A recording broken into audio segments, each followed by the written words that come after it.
नमस्कार दोस्तों, मैं रेवती रमन आप सभी का स्वागत करता हूं इंस्पायरिंग एग्रीकॉन लर्निंग प्लेटफॉर्म पे। आज की ये वीडियो आप सभी के लिए बहुत ही ज़्यादा इंपॉर्टेंट रहने वाली है। इंपॉर्टेंट इसलिए रहने वाली है क्योंकि मैं आप सभी को आज एक ऐसे शख्स से मिलाने जा रहा हूं जिन्होंने AMRU सेट BSc नर्सिंग का एंट्रांस एग्जामिनेशन 2023 में हिमाचल प्रदेश में अपनी कैटेगरी में थर्ड रैंक, हिमाचल प्रदेश में देखो तीसरा रैंक लाना बहुत बड़ी बात होती है। ठीक है, ये रैंक लाके इन्होंने टॉप IGMC जो इंदिरा गांधी मेडिकल कॉलेज शिमला है, टॉप गवर्नमेंट कॉलेज में अभी ये BSc नर्सिंग कोर्स को कंटिन्यू कर रहे हैं। और इनका ये सफ़र जो रहा प्रेपरेशन के टाइम पे इन्होंने कैसे अपनी तैयारी की, क्या बुक्सें फॉलो की, क्या टिप्स इन्होंने फॉलो किए, और जिस वजह से जो है इनका ये रैंक आया, और कैसे इन्होंने एग्जामिनेशन को जो है टैकल किया, क्वेश्चन का लेवल कैसा था और उनको उन्होंने कैसे इन्होंने फेस किया, वो सारा कुछ आप सभी को बताने वाले हैं। अगर दोस्तों आप सभी भी नेक्स्ट ईयर के लिए प्रेपरेशन कर रहे हैं इस एग्जामिनेशन की और हिमाचल प्रदेश में टॉप नर्सिंग कॉलेज में एडमिशन लेने का सोच रहे हैं BSc नर्सिंग जैसे कोर्स में, तो आप सभी के लिए बिल्कुल ये वीडियो कारगर सिद्ध होने वाले हैं। क्योंकि आप सभी को देखो ये यहाँ पे प्रॉपर तरीके से बताने वाले हैं कि कैसे कैसे जो है इनकी ये जर्नी रही यहाँ तक पहुँचने की। तो चलो आगे बढ़ने से पहले देखो, सबसे पहले अगर आप चैनल पे नए हो तो चैनल को सब्सक्राइब करके रखिएगा, क्योंकि इसी तरह की इन्फॉर्मेटिव वीडियोस आपको यहाँ पे मिलती जाएगी। तो देखिए सिमरन जी, आप सबसे पहले अपने बारे में बताने की कोशिश करें, क्योंकि बहुत ज़्यादा स्टूडेंट जो आपके बारे में जानना चाहते हैं कि आप कहाँ से हैं, ठीक है, और आपका नाम क्या है और आप क्या अभी कर रहे हैं। तो वो थोड़ा सा जो है सभी स्टूडेंट को बताने की आप जो है वो जल्दी से कोशिश करिएगा। मेरा नाम सिमरन है और मैं उन्ना हिमाचल से हूँ। और मैं अभी बीएससी नर्सिंग कर रही हूँ आईजीएमसी शिमला से। हाँ जी, बिल्कुल, जैसे मैंने बताया कि ये हिमाचल प्रदेश ऊना डिस्ट्रिक्ट से बिलोंग करते हैं, और IGMC से ये सिस्टर निवेदिता जो कॉलेज है यहाँ से BSc नर्सिंग अभी कर रहे हैं। देखिए सिमरन जी, सबसे पहले तो आप ये बताएं, थोड़ा कॉलेज के बारे में बता लें, क्योंकि स्टूडेंट का रहता है कि भाई IGMC में एक सपना रहता है, क्योंकि टॉप कॉलेज हिमाचल प्रदेश के अंदर आता है। वो अलग बात है कि एम्स भी हिमाचल प्रदेश में है, बट उसके लिए एग्जामिनेशन आपका एम्स आपको करेक्ट करना होता है जो कि बिलासपुर में। लेकिन अगर स्टेट कॉलेज की बात करो, स्टेट में सबसे टॉप मोस्ट में आपका यही कॉलेज आता है। सबसे बड़ा वही होता है कि यहाँ पे एक एडमिशन लेना, ठीक है, उसके बाद जो है थोड़ा सा ड्रीम बच्चों ने लिए होते हैं। तो आपको वहाँ पे कैसा महसूस होता है और किस तरह का ये कॉलेज है, थोड़ा सा कॉलेज के बारे में सबसे पहले बताएं। आप फिर उसके बारे में जो है प्रेपरेशन के बारे में भी यहाँ पे बात करेंगे, बट थोड़ा सा ये बताने की कोशिश करें।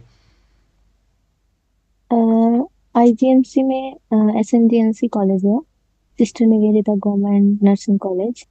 और इसमें ये टॉप नंबर फर्स्ट पे आता है कॉलेज, ये सबको पता होगा। और इसमें बहुत अच्छा कॉलेज है, इंफ्रास्ट्रक्चर भी अच्छा है और फैसिलिटी भी, हर एक फैसिलिटी मिल जाएगी। बाकी अच्छा लगता है यहाँ आने के बाद। ठीक है, जैसे उन्होंने बताया कि मतलब काफ़ी फैसिलिटीज़ हैं, और दूसरी बात यह है कि हिमाचल का सबसे बड़ा कॉलेज है, और बाकी यहाँ पे सीखने को भी आपको काफ़ी चीज़ें मिलेंगी IGMC में। ठीक है, क्योंकि सबसे बड़ा मेडिकल कॉलेज आपका यही है। तो वो सारी चीज़ें यहाँ पे आपको देखने को मिलेगी, एक्सप्लोर आपको काफ़ी अच्छा मिलेगा। ठीक है, तो इसके बाद देखो सिमरन जी, आपका जो है ये इतना अच्छा रैंक आपका हिमाचल प्रदेश में आया, तो आपने जो अपनी जर्नी है आपने कैसे इसके बारे में सोचा पहले, और कैसे अपने जो है इसके लिए तैयारी स्टार्ट की, क्योंकि स्टार्ट करना थोड़ा सा डिफिकल्ट होता है पहले। मतलब सभी ने सोचा था कि हमने यहाँ पे एडमिशन लेना, लेकिन उसके लिए कैसे जीरो से स्टार्ट किया जाए। तो वो आप पहले बताएं कि आपने जीरो से किस तरह से जो है अपना जो है इसकी तैयारी जो है स्टार्ट करना की।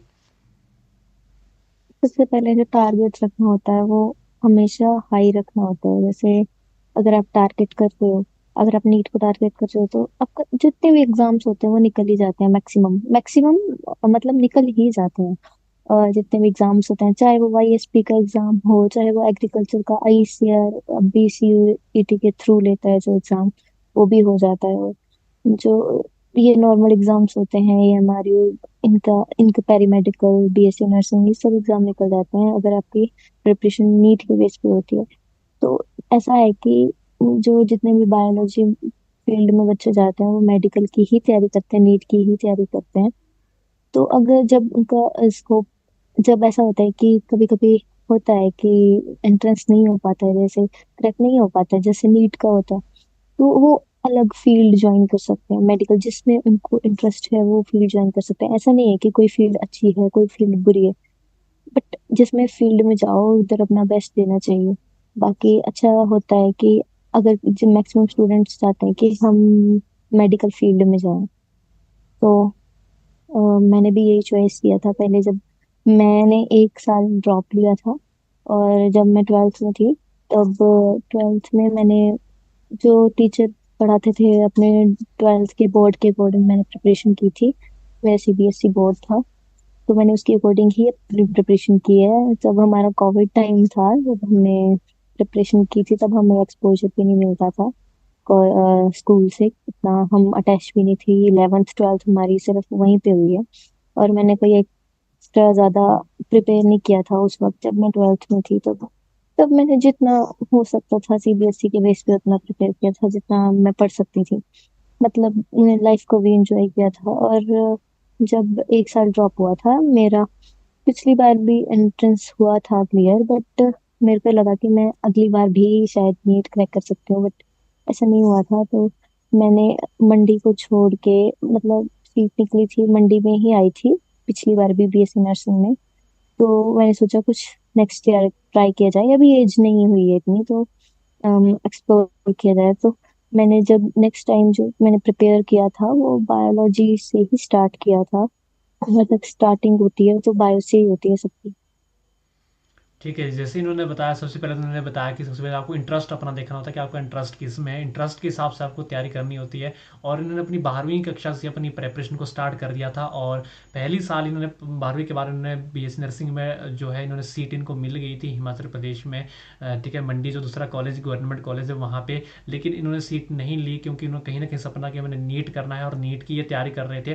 ठीक है, और उसके साथ साथ में जो है इन्होंने इस बार फिर बाई चांस, देखो कई बार ऐसा होता है कि हर स्टूडेंट जो है मतलब एमबीबीएस या नीट क्वालिफाई नहीं कर सकता है, क्योंकि कंपटीशन बहुत बड़ा ये एग्जाम है नेशनल लेवल का, तो नहीं हो पाता है, सभी डॉक्टर नहीं बन पाएंगे। तो फिर उसके बाद जो है इन्होंने बिल्कुल डिसाइड किया कि यहाँ पे एडमिशन लिया जाए। ठीक है, और इनका अच्छा रैंक भी यहाँ पे आ गया। ठीक है, अब इसके बाद देखो आप यहाँ पे ये बताने की कोशिश करें कि आपने जो प्रेपरेशन की, तो प्रेपरेशन आपने किस तरह से अपनी की, आपने किस तरह से टाइम को मैनेज किया। टाइम मैनेजमेंट सबसे बड़ा इशू हो जाता है कि आपने उस टाइम को अपने प्रेपरेशन के टाइम पे कैसे आपने मैनेज किया, आपने फिजिक्स को कैसे पढ़ा, आपने केमिस्ट्री को कैसे पढ़ा, आपने बायोलॉजी को कैसे पढ़ा। और आपके और भी सब्जेक्ट्स हैं, आपकी नर्सिंग एप्टीट्यूड, आपका एएमआरयू में आता है, आपका इंग्लिश यहाँ पे पूछा जाता है, तो आपने उसकी तैयारी जो है किस तरह से की, आपने टाइम को कैसे मैनेज किया, बुक से कौन से फॉलो आपने की। ठीक है, किस तरह का मटेरियल आपने जो है इसके लिए फॉलो किया। देखिए, इंग्लिश जहाँ तक कि फर्स्ट ऑफ ऑल तो इंग्लिश की बात करते हैं, तो इंग्लिश में कुछ ज्यादा नहीं था। नॉर्मल जो बेसिक क्वेश्चंस होते हैं जो बच्चे भी सॉल्व कर लेते हैं। मतलब ऐसे मतलब उस वहां से स्टार्ट करो। मतलब स्टार्ट करने की जरूरत नहीं है, मतलब आप हो जाओ कि प्रीवियस ईयर क्वेश्चंस क्या थे इंग्लिश में, तो उससे भी मतलब हेल्प मिलती है। जिसपे जब मैंने पिछली बार का एएमआरयू का देखा था, क्योंकि मैंने दिया भी था, उसमें दो तीन क्वेश्चन उसमें से आए थे। आई थिंक लास्ट वाला क्वेश्चन था वो भी आया था क्वेश्चन इस साल। तो वो प्रीवियस ईयर क्वेश्चन से गो थ्रू करो, उससे आइडिया मिलता है कि आप कैसे कैसे क्वेश्चंस आएंगे। और फिर उसके बाद नर्सिंग नर्सिंग एप्टीट्यूड आता है। नर्सिंग एप्टीट्यूड भी 20 मार्क्स का है, वो भी वेटेज बहुत रखता है। तो नर्सिंग एप्टीट्यूड में बेसिक नर्सिंग क्वेश्चंस होते हैं, जैसे व्हाट इज नर्सिंग है ना, नर्सिंग जैसा प्रोफेशन, जैसे कि हम सभी कहते हैं कि प्रोफेशन है, आर्ट है, ऐसा ऐसा एमसीक्यूज आते हैं। तो ये भी मतलब ऐसा है कि आपको पिछले क्वेश्चन पेपर से गो थ्रू होना पड़ेगा, क्योंकि मैंने 2 बार एग्जाम दिया था। तो मुझे था आइडिया थोड़ा कि हाँ ऐसा क्वेश्चन पेपर होता है, और मैंने कुछ पीछे उससे पहले के भी गो थ्रू किए थे क्वेश्चंस। तो मुझे पता था कि क्या आना है क्या नहीं आना। तो इसलिए थोड़ा सा आइडिया लग जाता है। ऐसा होता है कि हेक्टिक नहीं होता है पर्सन इसमें।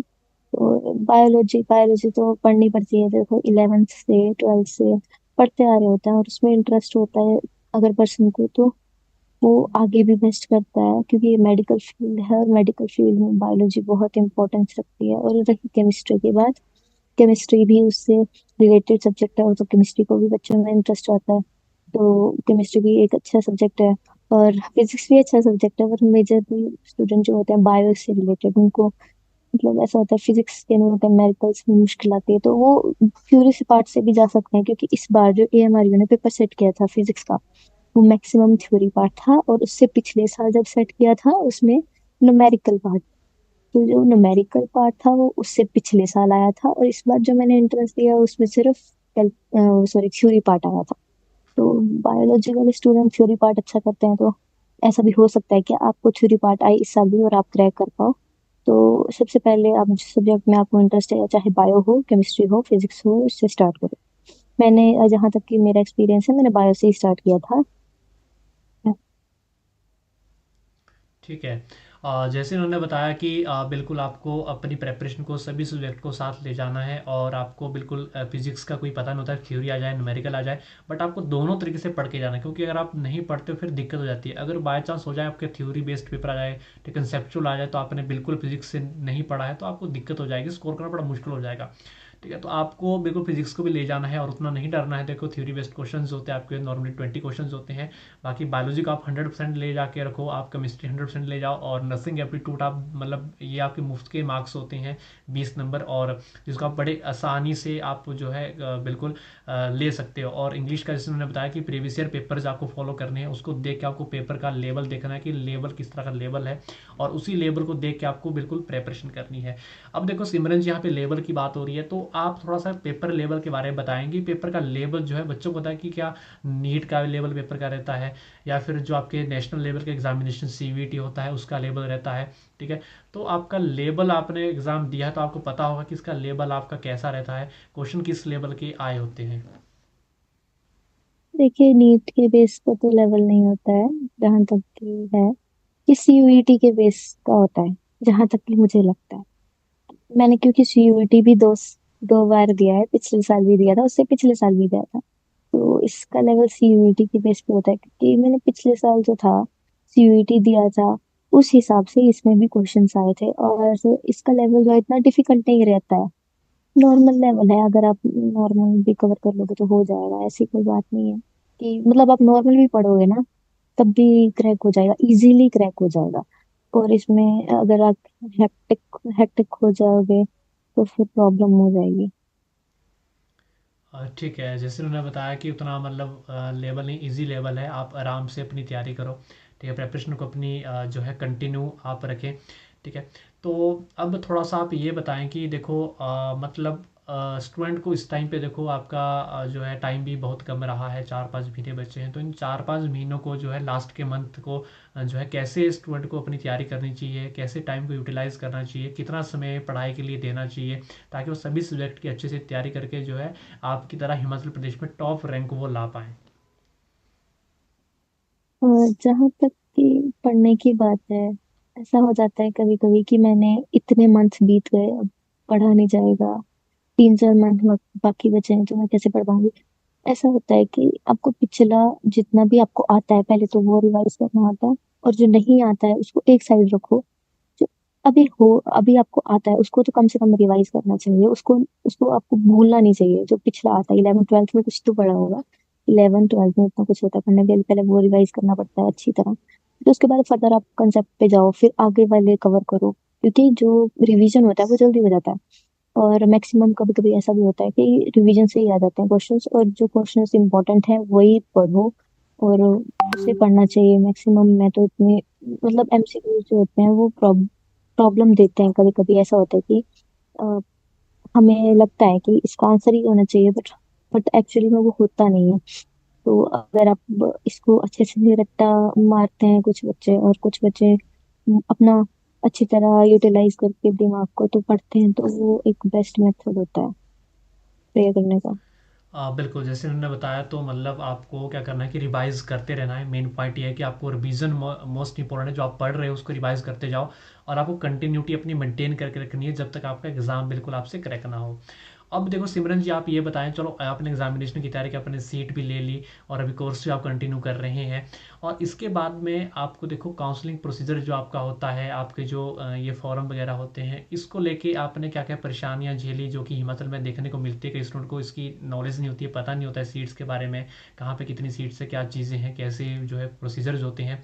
तो वो प्रॉब्लम जो आपने कैसे फेस किया, आपको कैसे उनका सोल्यूशन मिला, ताकि आपके सारे प्रोसेस जो है बिल्कुल आसानी से आपके होते गए, और आपको बिना किसी परेशानी से आपको जो है यहाँ पे एडमिशन मिल गई। थोड़ा सा वो भी आप जो है स्टूडेंट को जो नेक्स्ट ईयर के लिए है, क्योंकि उनको भी कहीं ना कहीं परेशानी ये सारी आने वाली है, और वो भी इस परेशानी से गुजरने वाले हैं, ताकि वो भी इस परेशानी से ना गुजरे, तो थोड़ा सा आप उनको थोड़ा सा जो है बताएं।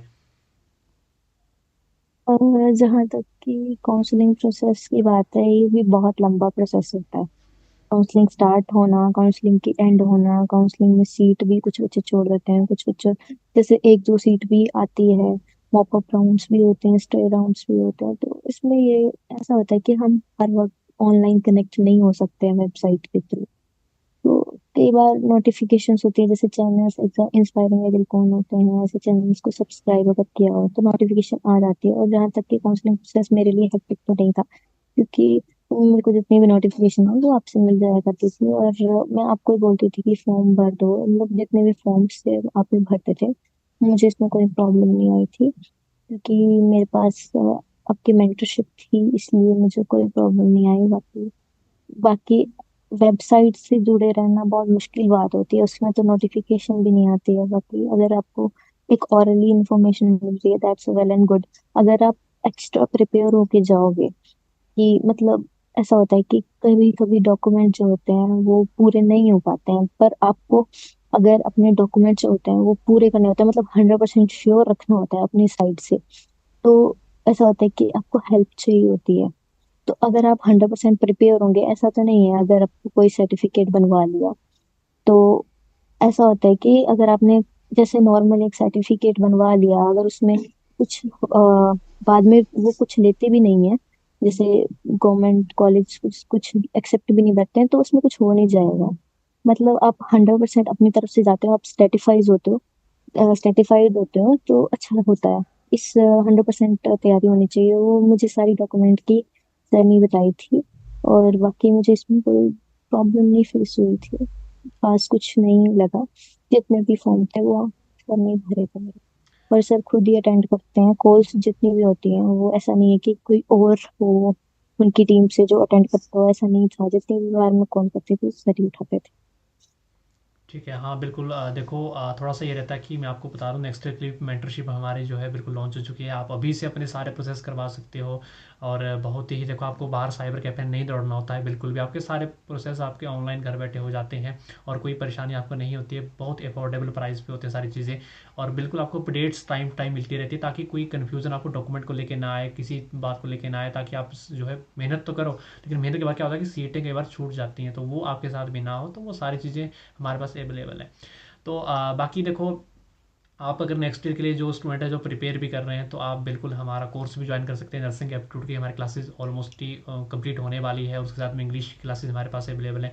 और साथ में AMRU एम्स PGI के लिए जनरल नॉलेज आपको होता है, उसकी क्लासेस भी हमारे पास ऑलमोस्ट अभी 50% सिलेबस कंप्लीट हो चुका है। और बायोलॉजी क्लासेस कंटिन्यू है, केमिस्ट्री कंटिन्यू है, फिजिक्स की हमारी क्लासेस जो है कंटिन्यू है। तो आप सभी क्लासेस हमारी जो है AMRU सेट के लिए आप ज्वाइन कर सकते हैं। इंस्पायरिंग एग्रीकॉन का ऐप आपको प्ले स्टोर से डाउनलोड करनी होती है, या फिर आपको क्या करना है कि डिस्क्रिप्शन बॉक्स आपको चेकआउट करना है, तो वहाँ पे हमारे ग्रुप्स भी हैं, उनको ज्वाइन कर लो, या फिर हमारी ऐप ज्वाइन कर लो। वहाँ पे आपको सारा स्टडी मटेरियल मिलता जाएगा।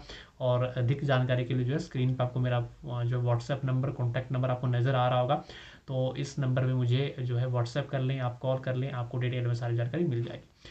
और बाकी देखो, सिमरन जी आपने सब कुछ वन बाय वन बता दिया, और कन्फ्यूज़न भी स्टूडेंट्स का जो है दूर हो गया होगा इस टाइम तक। और अब लास्ट क्वेश्चन मैं आपसे पूछना चाहूँगा कि आपने आप जो मतलब आपने ये एग्ज़ाम बिल्कुल क्रैक कर दिया है, और आप बिल्कुल आराम से इस कोर्स को कर रहे हो। और इसके बाद जो है नेक्स्ट के जो स्टूडेंट्स आने वाले हैं, जो इस एग्ज़ाम को देने वाले हैं, जो अभी तैयारी कर रहे हैं और प्रेपरेशन फेज पे हैं, ठीक है, उनको आप क्या सजेशन देना चाहोगे? और जहाँ तक कि जो प्रिपेयर कर रहे हैं बच्चे, और जैसे AMRU के प्रिपेयर भी कर रहे होंगे, कुछ नीट के भी प्रिपेयर करेंगे, जो कि नीट का प्रिपेयर करते हैं वो तो अपना टारगेट हाई रखते हैं, उनके एग्जाम्स होते हैं इजीली क्रैक हो जाता है। और मैं तो यही बोल रही हूँ कि आप अगर नीट का सोच के तैयारी करोगे तो आपके ये एग्जाम क्लियर हो ही जाएगा, 100% श्योर। अगर आप नीट का प्रिपेयर करते हो तो ये भी हो जाएगा। ठीक है जी, इन्होंने इनका बताना है कि अगर आप नीट की तैयारी करते हो साइड वाइज, तो आपका बिल्कुल एग्ज़ाम की तैयारी आपकी ऑलरेडी हो जाएगी। ठीक है, और ये बताना है। और बाकी आप जो है कंटिन्यूटी में प्रिपरेशन करते रहें, और लास्ट तक कोई भी मतलब जब तक आपका एग्ज़ाम ना हो तब तक आपको बिल्कुल भी अपनी तैयारी को नहीं छोड़ना है, आपको लगे रहना है। ठीक है, एंड मोमेंट तक लगे रहना है। और बाकी देखो, thank you so much Simran जी। इसके बाद ऑल दी वेरी बेस्ट आपके लिए, आपका जो है फ्यूचर में भी इसी तरह से आप अचीवमेंट आप लेके आएँ, और जिससे आपके माता पिता और आपका जो सपने हैं वो साकार होके एक जो है आप देश के लिए, हिमाचल प्रदेश के लिए आप एक बिल्कुल अच्छा काम करके अपना नाम बिल्कुल रोशन करें। Thank you so much Simran ji.